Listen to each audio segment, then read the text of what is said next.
ಈಗ ವೆಯ್ಟ್ನ ಕಡಿಮೆ ಮಾಡ್ಕೋಬೇಕು. ಅದಕ್ಕೆ ಏನಾದರೂ ಈಸಿಯಾಗಿ ಮನೆ ಮದ್ದು. ಇವತ್ತು ಬೆಳಗ್ಗೆ ಬಂದಂತ ಮೆಸೇಜ್, ಎಷ್ಟು ಜನ ಈ ತಪ್ಪು ಕಲ್ಪನೆಯಲ್ಲಿರ್ತಾರೆ, ಏನೂ ನಾನು ಮಾಡ್ದಂಗೆ ನನ್ಗೆ ಹಾಗೆ ವೆಯ್ಟ್ ಲಾಸ್ ಆಗ್ಬೇಕು ಅಂದ್ರೆ ಹೇಗ್ ಸಾಧ್ಯ? ಇದು ನಿಮ್ಮ ಅಡಿಗೆ ಮನೆಯಿಂದನೇ ನೀವು ಬದಲಾವಣೆಗಳು ಮಾಡ್ಕೊಂಡಾಗ ಮಾತ್ರ ಪರ್ಮನೆಂಟ್ ರಿಸಲ್ಟ್ಸ್ ಬರುತ್ತೆ. ಈ ತರ ಶಾರ್ಟ್ಕಟ್ ಮೆಥಡ್ಸ್ ಹುಡ್ಕಕ್ ಹೋಗ್ಬೇಡಿ.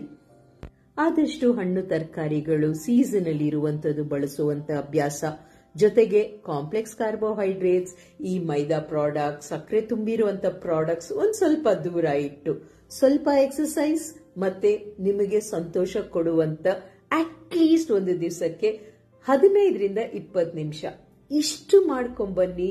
ನಿಮಗೆ ಬೇಕಾಗಿರುವಂತ ಆರೋಗ್ಯದ ಗುರಿಗಳನ್ನ ಆರಾಮಾಗಿ ಮುಟ್ಟಬಹುದು. ನಿಮ್ಮ ಆರೋಗ್ಯ ನಿಮ್ಮ ಜವಾಬ್ದಾರಿ, ಕರೆಕ್ಟ್ ತಾನೆ?